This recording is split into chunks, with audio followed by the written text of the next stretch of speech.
Assalamualaikum warahmatullahi wabarakatuh. Perkenalkan, nama saya Alvina Fauzia, NPM 1841010299, Prodi Komunikasi Penyiaran Islam, Fakultas Dakwah dan Ilmu Komunikasi.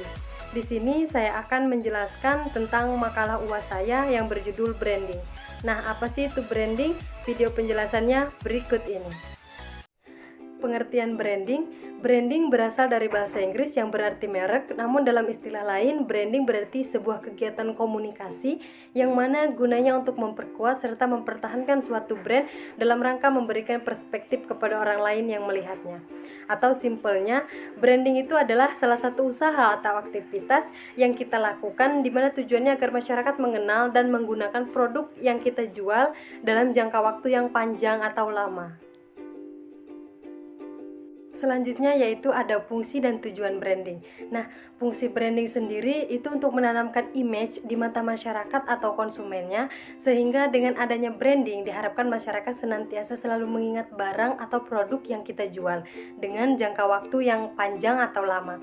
Dan fungsi branding secara spesifik itu ada beberapa poin. Yang pertama sebagai pembeda, yang kedua sebagai promosi daya tarik, yang ketiga untuk membangun citra, memberi keyakinan, jaminan kualitas dan prestisi, dan yang keempat sebagai pengendali pasar. Untuk tujuan branding sendiri yaitu tujuannya untuk membangun persepsi dan membangun citra kepercayaan dari masyarakat. Selanjutnya yaitu unsur-unsur branding. Yang pertama ada nama merek, yang kedua logo, logotipe, monogram dan bendera.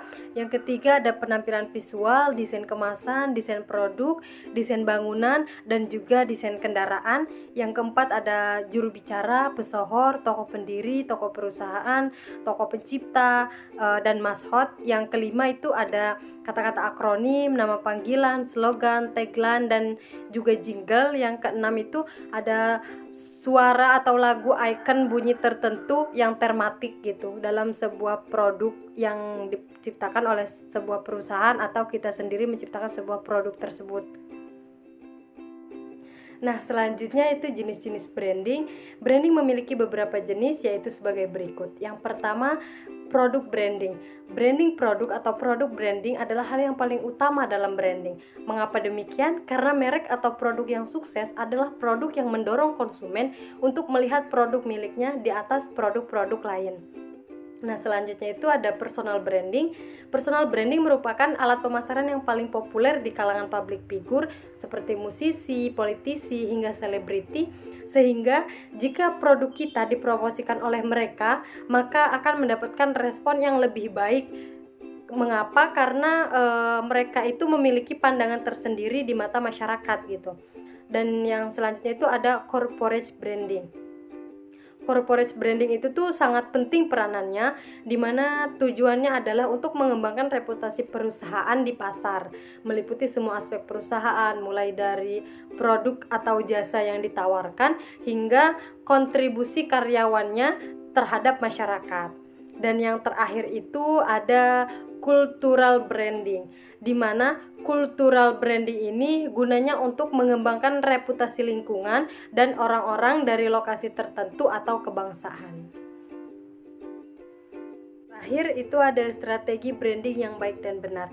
Nah, strategi branding diartikan sebagai suatu sistem komunikasi yang mengatur semua kontak poin dengan suatu produk, dan salah satu faktor agar kita bisa melakukan branding dengan baik dan benar, alangkah lebih baiknya kita terlebih dahulu memahami kebutuhan serta keinginan konsumen atau calon pelanggan kita. Bukan hanya itu, kita juga harus bisa melihat dulu prospek pasar yang akan menjadi target branding kita. Dan ada beberapa poin penting dalam strategi branding agar branding kita ini bisa mendapatkan tempat di hati masyarakat. Yang pertama, kita harus bisa menyampaikan pesan dengan jelas. Yang kedua, kita harus bisa mengkonfirmasi kredibilitas kepemilikan brand. Yang ketiga, kita harus bisa menghubungkan target dengan pemasaran yang lebih personal. Kita juga harus bisa memotivasi pembeli atau calon pembeli kita. Dan yang kelima, kita harus bisa menciptakan kesetiaan pelanggan. Sekian video penjelasan materi UAS dari saya. Semoga bisa bermanfaat baik untuk saya maupun untuk yang melihat video ini. Saya akhiri, wassalamualaikum warahmatullahi wabarakatuh.